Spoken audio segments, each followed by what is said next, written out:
Welcome to part 2 of a two-part series on the topic of fiscal deficit and national debt.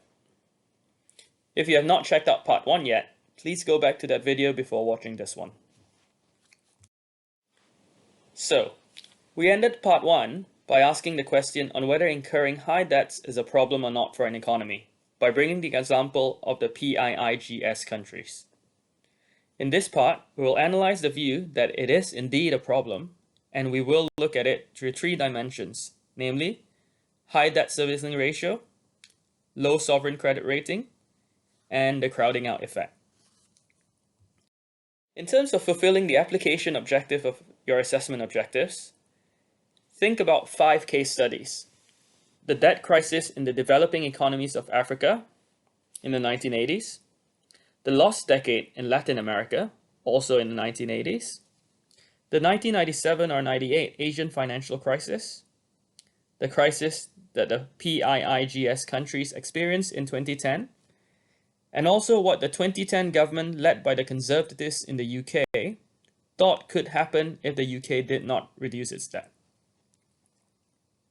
We will not discuss these case studies in detail in this presentation, but I'm hoping that you will be able to analyze these cases effectively with the tools that this presentation will provide you with.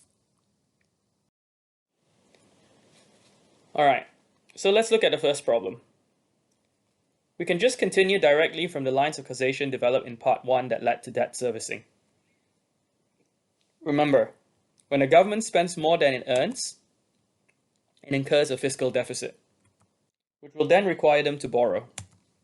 All these borrowing will lead to governments incurring debt, and with this debt, they will have to service it.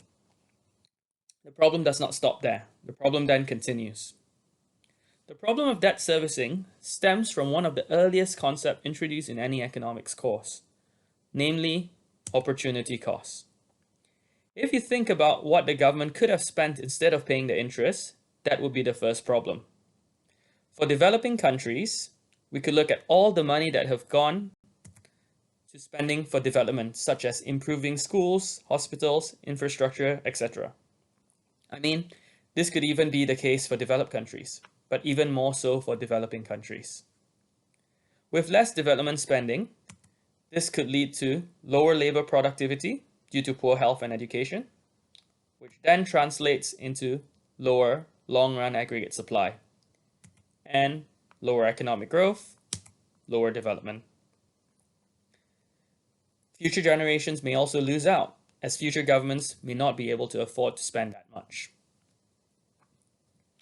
Don't forget, when writing exam responses, make sure you complement your written analysis, such as the one developed up here, with an ADAS diagram, showing the long-run aggregate supply curve shifting left, leading to lower GDP, or Y.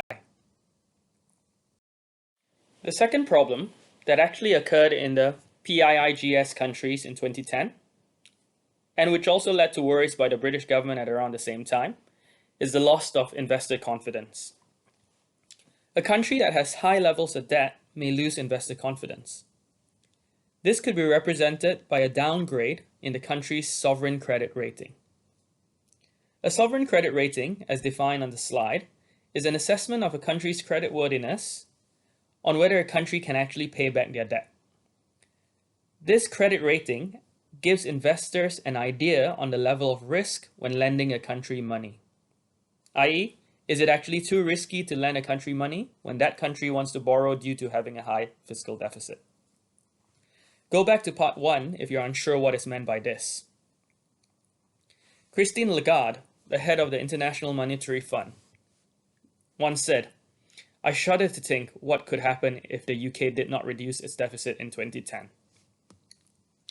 Therefore, to summarize, a country which incurs high levels of debt may face a fall in the country's sovereign debt rating, which then leads to a fall in investor confidence, which could then lead to a consequent fall in investments, which then leads to a fall in aggregate demand, and then a fall in economic growth."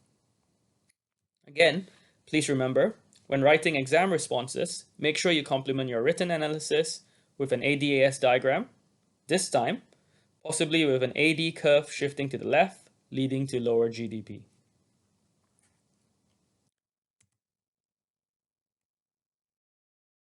The third problem is what economists call the crowding out effect. The crowding out effect is when too much public expenditure reduces the chances of private investments in an economy. An easy way of looking at this is by looking at interest rates. If the government spends too much money, they will incur a fiscal deficit, which then requires them to borrow money. An increase in the demand for borrowed money, i.e. credit, could push up the rate of interest. An increase in the rate of interest will then lead to an increase in the cost of borrowing. And this could deter investors from investing in the economy. An easy way of looking at this is that this will lead to a fall in investments, hence a decrease in AD and a decrease in Y. But we can also look at it from the perspective of how public investment is usually less efficient than private investment. Hence, this could then reduce the efficiency and productivity of the economy, reducing long-run aggregate supply and lower economic growth. Okay, so with all these information, before coming to class next, I would like you to draft some causal links on the reasons why a debt reduction program may be a method to promote growth and development. And it also might be worth looking into some of the case studies suggested earlier in the presentation. Goodbye.